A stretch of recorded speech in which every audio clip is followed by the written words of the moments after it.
कहानी शुरू होती है एक छोटे से शहर की विशाल हवेली से। शाम का समय है। आंगन में रंग बिरंगे फूलों की महक फैली है। दियों की लौ हर कोने को रोशन कर रही है। हवा में ताजी मिठाइयों की खुशबू घुली हुई है।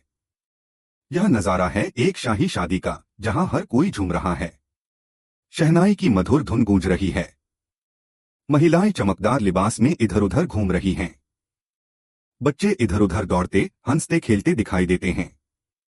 इस भीड़ में एक चेहरा सबसे अलग चमक रहा है, नीलम।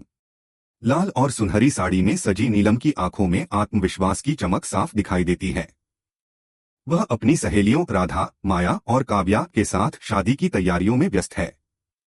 ढोलक की थाप पर नाचते हुए वह हंस रही है, लेकिन उसके दिल को कहीं न कहीं यह एहसास है कि यह रौनक ज्यादा देर टिकने वाली नहीं। मोड़ परंपरा का पहरा। शादी का जुलूस हवेली तक पहुंचता है। मेहमानों के स्वागत के लिए नीलम और उसकी मां सरोज थाल में रोली और फूल लेकर खड़ी हैं। ऐसा लगता है मानो यह पल उनकी जिंदगी की सबसे खूबसूरत तस्वीर हो। लेकिन हर कहानी में एक मोड़ आता है। अचानक आंगन में एक भारी आवाज गूंजती है। इस घर की कोई बेटी या बहू बाहर कदम नहीं रखेगी। यह आवाज है ठाकुर बलदेव सिंह की। सब लोग उन्हें डर और इज्जत दोनों से जानते हैं। उनकी आंखों में गुस्सा और आवाज में कठोरता है। वे गर्जना करते हैं, औरतों का असली स्थान घर की चौखट है।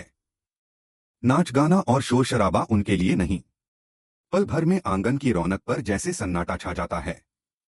राधा और माया के चेहरे उतर जाते हैं। काव्या की आंखों में डर साफ दिखता है। मेहमान एक दूसरे को देखकर कानाफूसी करने लगते हैं। कोई हंसने की कोशिश करता है तो कोई चुपचाप तमाशा देखता है। नीलम की हिम्मत। लेकिन नीलम खामोश नहीं रहती। वह ठाकुर साहब की आंखों में देखते हुए साफ साफ कहती है, मर्यादा का मतलब औरतों को कैद करना नहीं, बल्कि उन्हें सम्मान देना है। हम शादी में जाएंगे, चाहे आपको अच्छा लगे या बुरा। पूरा आंगन स्तब्ध है। ठाकुर साहब का चेहरा गुस्से से लाल हो उठता है। तभी उनकी बहन मालती बुआ और उनकी सखी रेवती मौका देखकर आगे बढ़ती हैं। मालती बुआ ऊंची आवाज में कहती हैं, देखो, यह लड़की घर की बहुओं को बिगाड़ रही है। खानदान की इज्जत मिट्टी में मिल रही है। मेहमान दो हिस्सों में बंट जाते हैं, कुछ ठाकुर साहब का पक्ष लेते हैं तो कुछ नीलम की हिम्मत को सलाम करते हैं। लेकिन नीलम का आत्मविश्वास डगमगाता नहीं। वह दृढ़ स्वर में कहती है, अगर किसी ने हमें रोका तो मैं पुलिस बुलाऊंगी। सबके होश उड़ जाते हैं। ठाकुर साहब व्यंग्य भरे लहजे में हंसते हैं, पुलिस? यह घर का मामला है, घर में ही सुलझेगा। बाहर वालों को बुलाकर खानदान की बदनामी मत करो। लेकिन नीलम फोन उठाकर कहती है, अन्याय सहना शर्म की बात है, सच कहना नहीं। उसका अंगूठा कॉल बटन दबाता है। कुछ ही मिनटों में हवेली के बाहर पुलिस की सायरन गूंज उठती है। सच का सामना। खाकी वर्दी में सिपाही उतरते हैं। सबकी सांसें थम जाती हैं। इंस्पेक्टर पूछता है, क्या मामला है? नीलम बिना डरे जवाब देती है, ठाकुर साहब ने हमें मानसिक प्रताड़ना दी, हमारी आजादी छीनने की कोशिश की और हमें शादी में जाने से रोका। ठाकुर साहब चिल्लाते हैं, इसने खानदान को बदनाम कर दिया। नीलम पलटकर कहती है, घर इज्जत से चलता है, डर और जुल्म से नहीं। अगर आपने फिर रोका तो जेल ही आपका नया ठिकाना होगा। इंस्पेक्टर आदेश देता है और ठाकुर साहब को हिरासत में ले लिया जा। मालती बुआ और ठाकुर साहब का चचेरा भाई रघुवर अब नीलम के पति अर्जुन को भड़काने लगते हैं। वे कहते हैं, ऐसी औरत को घर से निकाल दो। समाज क्या कहेगा? अर्जुन उलझन में है, एक तरफ पत्नी पर गर्व, दूसरी ओर समाज का दबाव। वह नीलम से पूछता है, तुमने इतना बड़ा कदम क्यों उठाया? नीलम बेझिझक जवाब देती है, औरतों के हक के लिए लड़ना मेरा फर्ज है। अब सवाल यह है, क्या ठाकुर साहब को उनकी करतूतों की पूरी सजा मिलेगी? क्या मालती बुआ का असली चेहरा सबके सामने आएगा? क्या अर्जुन अपनी उलझन छोड़कर नीलम का साथ देगा? और क्या पार्वती अपनी आवाज बुलंद रख पाएगी? अंत एक सीख। यह सिर्फ शादी की रौनक या हवेली का ड्रामा नहीं, बल्कि एक गहरी सीख है। यह कहानी बताती है कि एक औरत की हिम्मत, उसका सच और उसका आत्मविश्वास हर जुल्म को हरा सकता है।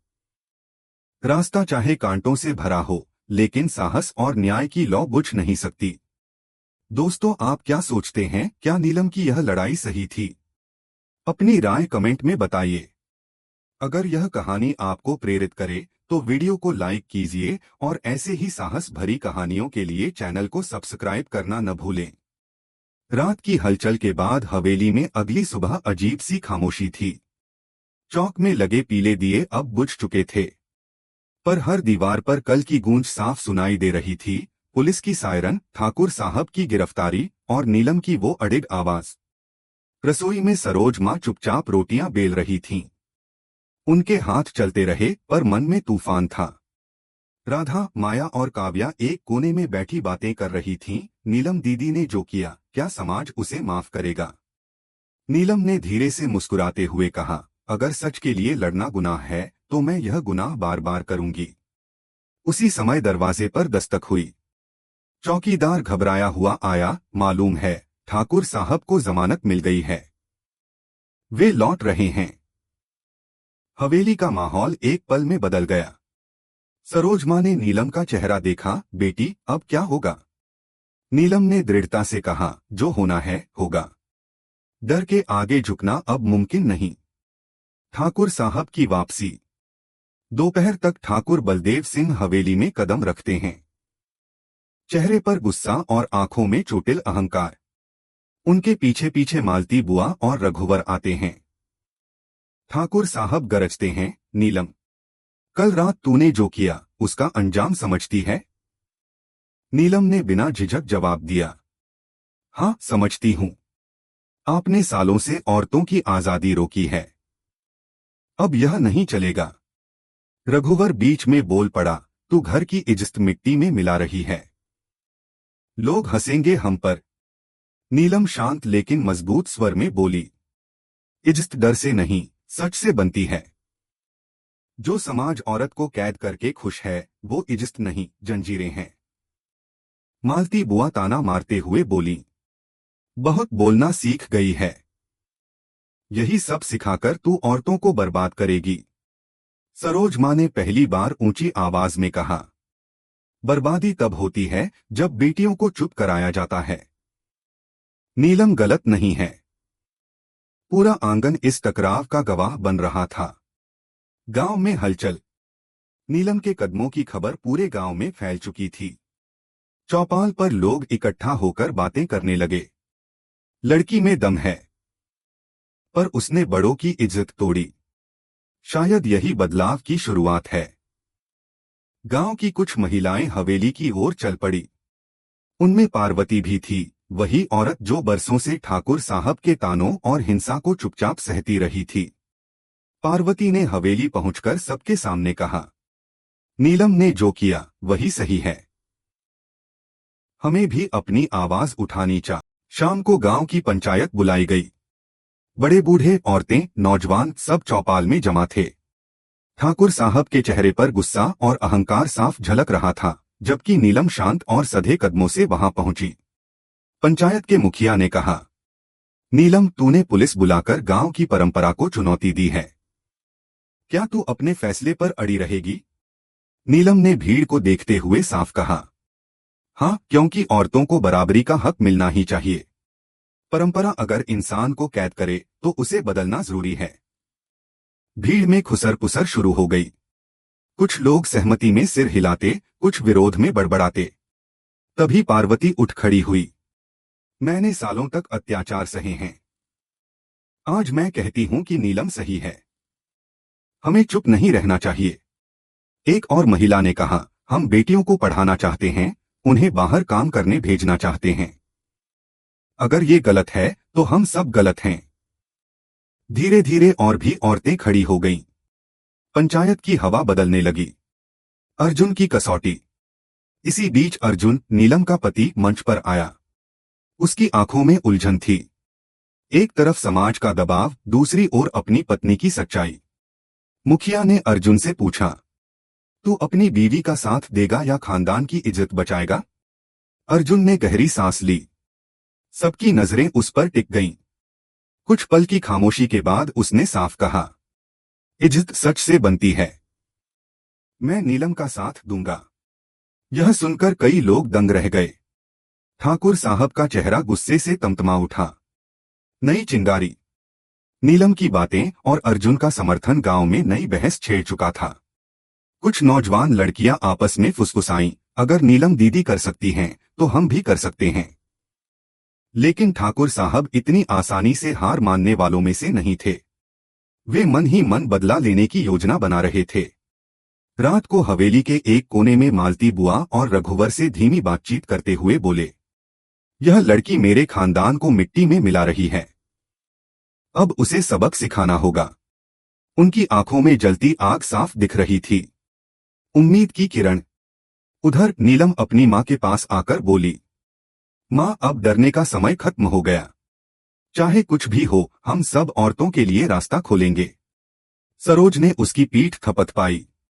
बेटी, तूने जो शुरुआत की है वो सिर्फ हमारा नहीं, पूरे गांव का भविष्य बदल देगी। आसमान में चांद चमक रहा था।